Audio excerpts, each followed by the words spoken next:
Bem-vindos, meus irmãos, a mais uma aula de métodos de estudo bíblico.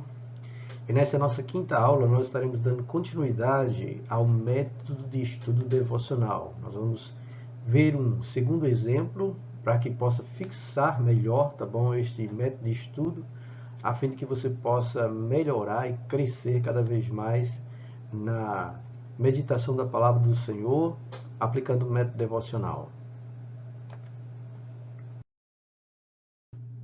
E o texto que nós vamos usar, tá bom, para fazer isso é o texto do Salmo 119, verso número 7. Nós estamos usando a versão revista e atualizada da Bíblia Sagrada. E se você usar outra versão, obviamente vai ter alguma alteração em uma palavra ou outra. E você precisa estar atento a isso também. Existe versão da Nova Versão Internacional, NVI, existe também a Revista Corrigida, existe a Nova Almeida Atualizada, existe a Nova Tradução na Linguagem de Hoje. São várias versões da Bíblia em português que nós temos. Eu particularmente, tá bom, me identifico com a Revista Atualizada. Eu gosto bastante desta versão e em nossos estudos nós estaremos utilizando esta versão.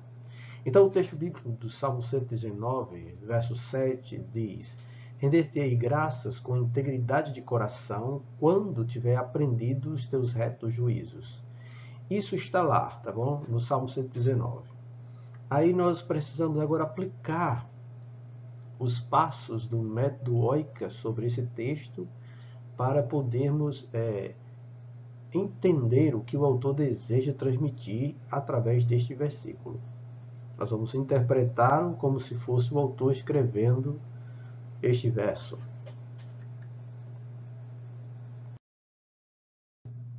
E aí nós vamos usar novamente as questões quem, por quê, o que, onde, quando, as questões que são comumente usadas no passo da observação. Nem todas as questões podem ser respondidas dependendo do texto que nós estamos meditando, que nós estamos usando para aplicar o método devocional. Então, diante disto, nós temos o seguinte: quem é o autor deste salmo? Bem, nós olhamos para a Bíblia e procuramos encontrar a menção dele, mas nós não encontramos. Em outros salmos tem especificamente dizendo Salmo de Davi. Outro salmo, como o 73, diz que é Salmo de Asaf. Em algum outro salmo pode encontrar Salmo dos filhos de Corá, ou Coré. Então, alguns salmos indicam o seu autor, quem compôs, outros não. O que a gente pode identificar nesse Salmo 119, que é o salmo mais extenso da Bíblia, é que ele é um acróstico do alfabeto hebraico. Significa que cada porção de 8 versos que compõe este salmo, tá bom? Ele inicia com a primeira letra do alfabeto. Então, a primeira estrofe, nós temos a letra A. Na segunda estrofe, letra B. Na terceira estrofe, letra C. Cada linha de cada estrofe inicia-se com a letra do alfabeto. Eu estou usando o exemplo do alfabeto português, mas no caso é A, Aleph, Bet e assim vai, tá bom? As letras do alfabeto hebraico. Então, é assim que o autor ele tensionou transmitir a grandiosidade da palavra de Deus. E este salmo em si é um salmo que ele exalta a palavra de Deus. Mas nós não temos ideia de quem foi. Alguns querem mencionar ou atribuir a Salomão, devido à grandiosidade do salmo. Alguém que apegou-se muito à palavra de Deus, que foi Davi, também pode ter composto esse salmo, mas nós não temos ideia de quem seja. Não há uma definição real do autor deste salmo. Então, por enquanto, esta informação estará à parte do nosso estudo. Mas o que significa então render-te-ei graças? É uma pergunta que nós precisamos fazer ao texto bíblico para que a gente possa entender o que ele quer dizer. E aí nós vamos perceber que esta expressão render-te-ei graças significa louvar a Deus, dar louvor a Deus, exaltar a Deus, bendizer a Deus. Tá? Então, isto é o que significa render-te-ei graças. Seguindo a nossa observação, a gente pergunta o que se entende por integridade de coração. o que o autor queria dizer com esta expressão? Aí, pesquisando a palavra integridade, nós vamos perceber que diz respeito à retidão, à sinceridade, com sentido real, o que é correto, certo, né? Sincero, íntegro. Então, a sentença em si quer dizer que integridade de coração é algo que é sincero, é o que é apresentado de forma real, no sentido real. E, obviamente, ele quer dizer que o louvor deve ser feito desta forma, tá bom? Aí o que significa quando tiver aprendido? Esta outra expressão significa quando você tiver compreendido, você tiver assimilado a instrução ou o ensino. Então, aprender significa isso, você ter contato com uma doutrina, ter contato com o ensino e assimilar este ensino e pôr em prática também em sua vida este ensino, viver segundo este ensino. E o que se entende, ou o que significa por os teus retos juízos? Aí, neste salmo, se nós lermos ele por inteiro, nós vamos encontrar muito esta expressão: juízos, mandamentos, lei, estatutos. Todos esses termos que eu acabei de falar, juízos, mandamentos, estatuto e lei, são palavras, são termos que são usados para a palavra de Deus, para a lei do Senhor, para os mandamentos de Deus. Então ele usa isso de forma intercambiável, tá bom? Em várias estrofes deste salmo. E significa então que esses retos juízes apontam para os mandamentos de Deus, ou para a lei de Deus. É isso que o texto bíblico em si quer mencionar com os teus retos juízos. Mandamentos, a lei de Deus, tá? Aquilo que Deus entregou ao povo de Israel no deserto por meio de Moisés. Então, olhando para isso, quando a gente faz esta observação toda, né, nós então nos deparamos se existe ainda também uma relação de causa e efeito. Existe sim, e a gente vai encontrar isso quando a gente observa o termo quando. Esse quando significa que esta primeira parte ela só será possível quando a segunda parte do verso tiver sido experimentada ou vivenciada pelo salmista. Então, render graças com integridade de coração só é possível quando o autor tiver aprendido os retos juízos de Deus. E isso é o pensamento do autor. Isto é a verdade que ele quer transparecer. Então, nós descobrimos a verdade de Deus diante disto. O pensamento dele aqui é que o louvor sincero só será possível quando tiver compreendido e assimilado os mandamentos de Deus. Quando tiver aprendido, colocado em prática os mandamentos de Deus e você louvar a Deus, então você vai louvar com integridade de coração, sinceramente. A gente pode levar isso para o outro termo negativo, que é o seguinte, é nós expressarmos com a boca, mas não vivermos com a vida. Proferir a nossa fé, mas não praticá-la.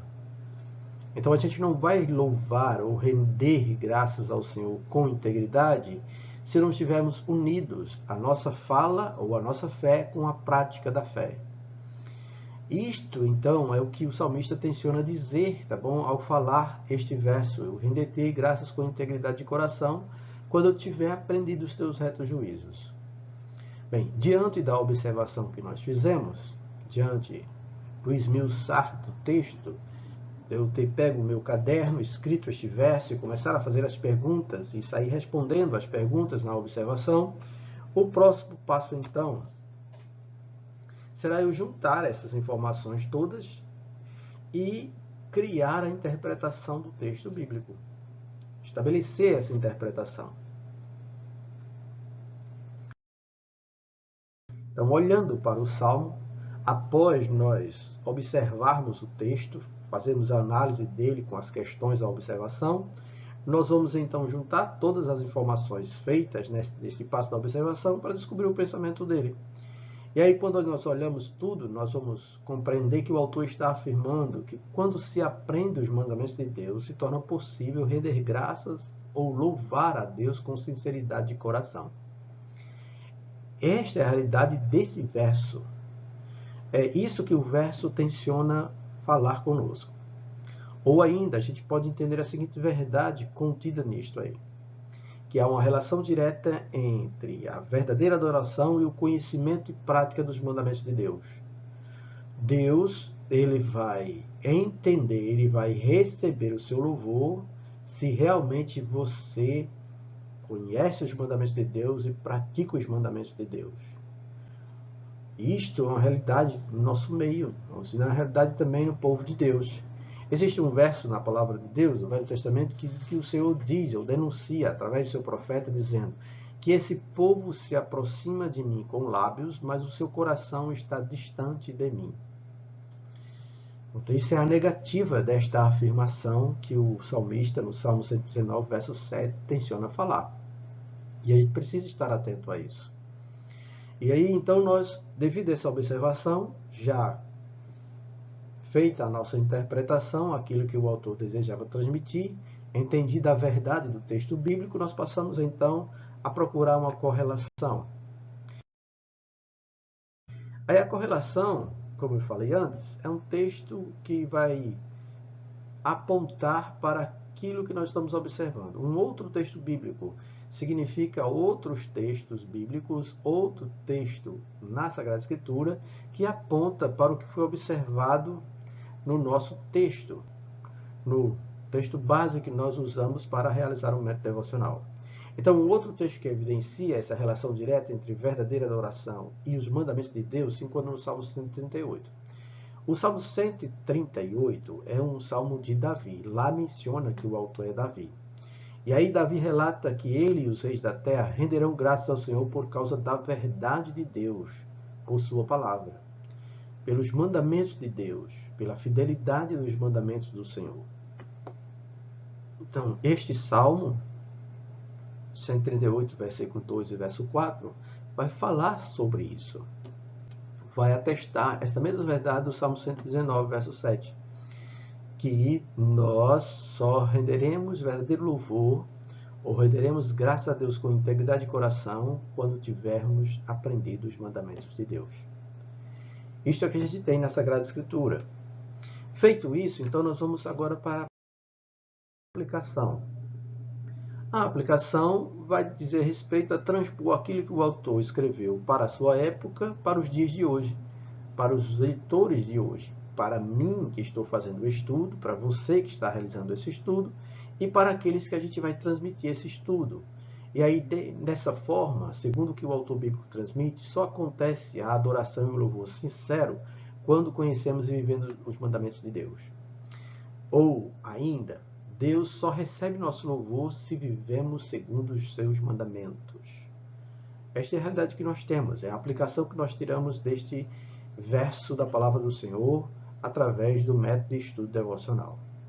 Bem, diante do que foi feito aqui, você agora já tem condições de praticar isso com outros versos da palavra de Deus e estabelecer então o seu estudo e crescer também no conhecimento da Sagrada Escritura.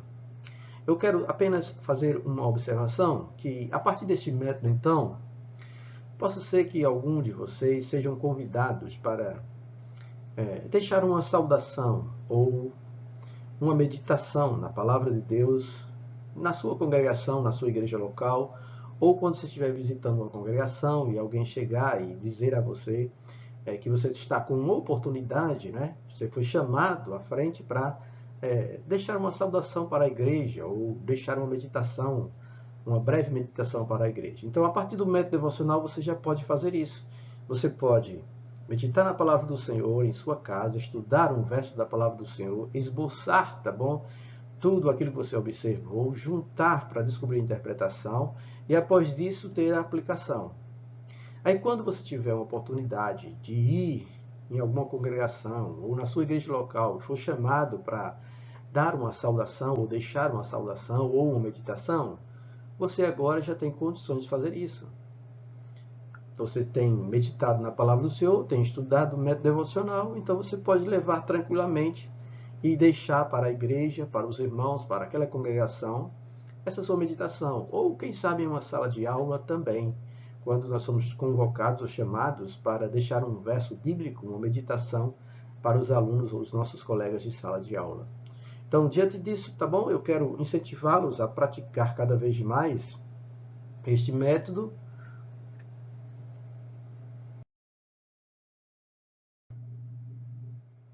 E aí eu quero sugerir mais alguns textos, tá bom? Que você pode realizar ou usar o método devocional para compreender e entender a verdade de Deus descritas nestas passagens. Então nós temos o texto de Jeremias 17, versos 5 e 6, Colossenses capítulo 1, verso 13 e 14 e Provérbios 21, versículo de número 3.